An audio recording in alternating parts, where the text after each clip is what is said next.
ہیں کسی علاقے میں ایک شخص کا انتقال ہوا. جب اس کا جنازہ اٹھا کر لے جانے لگے تو مجمع میں سے ایک شخص آگے بڑھا اور اس نے چارپائی کا ایک پایا پکڑ لیا. کہنے لگا کہ مرنے والے سے میں نے 15 لاکھ روپے لینے ہیں.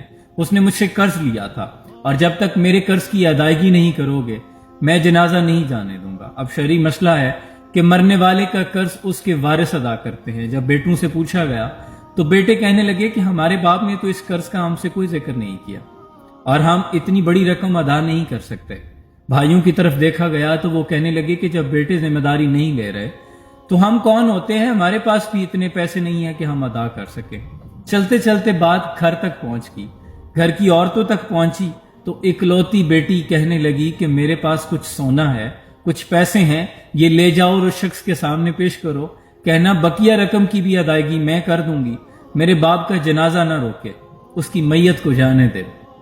جب یہ بات اس شخص تک پہنچی تو وہ کہنے لگا کہ دراصل مجھے اپنے دوست سے پیسے لینے نہیں تھے, میں نے اس کا قرض ادا کرنا تھا, میرے ذمے اس کا کچھ قرض تھا, لیکن میں یہ جاننے میں قاصر تھا کہ اس کا اصل وارث کون ہے. اب یہ میں جان چکا ہوں کہ اس کی اصل وارث اس کی بیٹی ہے. اب پورا مجمع اس کے بھائی اور بیٹے اس شخص کا منہ تکتے رہ گئے. میرے وہ دوست جو اس بات پہ پریشان ہوتے ہیں کہ اللہ نے بیٹی کیوں دی, یہ تو رحمت ہے آپ کے لیے, زحمت نہیں. یاد رکھیں حضور اکرم صلی اللہ علیہ وسلم نے فرمایا کہ اپنی اولاد میں محبت یکساں تقسیم کرنا, لیکن اگر کسی سے محبت زیادہ کرنے کا دل کرے تو پھر بیٹی سے پیار زیادہ کرنا.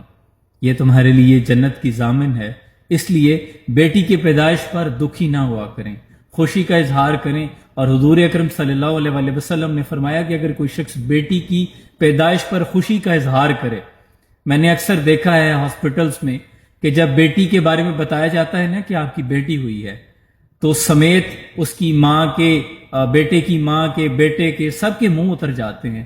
اگر آپ اس لمحے خوشی کا اظہار کریں تو حضور نے فرمایا کہ 70 دفعہ خانہ کعبہ کی زیارت کرنے سے زیادہ افضل ہے.